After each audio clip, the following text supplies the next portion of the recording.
একটা টিপ করলো না যে লোকের বাড়িতে পানি খাই বেড়াই, কি করবো? বৃষ্টি নেই গেছে, খাতে পাচ্ছিনি। একটা ন্যাংরা নাতি আছে পুষি, বিজিবি দিল সারে খাই বাঁচি গি। এ চাল দিল, তেল দিল, ডাল দিল। আবার বাড়ি ঘর কিছু নাই শোনা, আমি গরিব মানুষ, জমি জায়গা চাচারা সব কাইলি লিছি, মাইরি দিলি, ঘর ভাড়াকে থাকি, বাজারে কাজ কাম করি।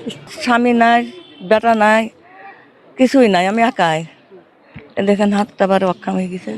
এখানে চাল দিল, অনুদান দিল, ওই সারেরা দিল। স্যারেরা আমাদের সন্তুষ্ট করলো, আমাদের স্বামী সন্তান নাই, কেউ নাই, এখন আমরা দুদিন খাই বাঁচবো, আমাদের স্যারেরা বাইসে থাকুক। বিজিবিরা আমাদেরকে খাবার একবেলা দিয়েছে, এটা আমরা আনন্দ এবং সবাই খুশি।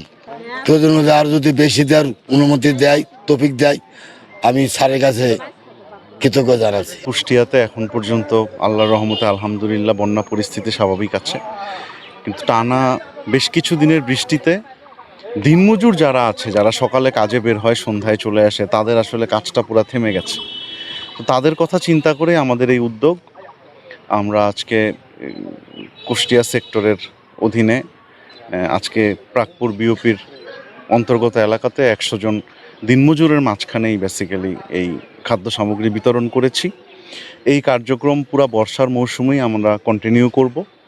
সামনে যদি বন্যার পরিস্থিতি আর অবনতি হয়, সেখানে আরও এক্সটেন্সিভলি আমরা এই কার্যক্রম চালাবো আর কি। এটা জাস্ট শুধুমাত্র সীমান্তের যারা দিনমজুর আছে তাদের কথা চিন্তা করে, সীমান্ত রক্ষার পাশাপাশি, চোরাচালান প্রতিরোধের পাশাপাশি আমরা সবসময় চেষ্টা করি সীমান্তের মানুষের পাশে দাঁড়ানোর জন্য। আর এই সীমান্তের মানুষগুলো যে কোনো পরিস্থিতিতে সর্বদা বিজেপির ডাকে সাড়া দিয়েছেন, সবসময় বিজেপির পাশে দাঁড়িয়েছেন।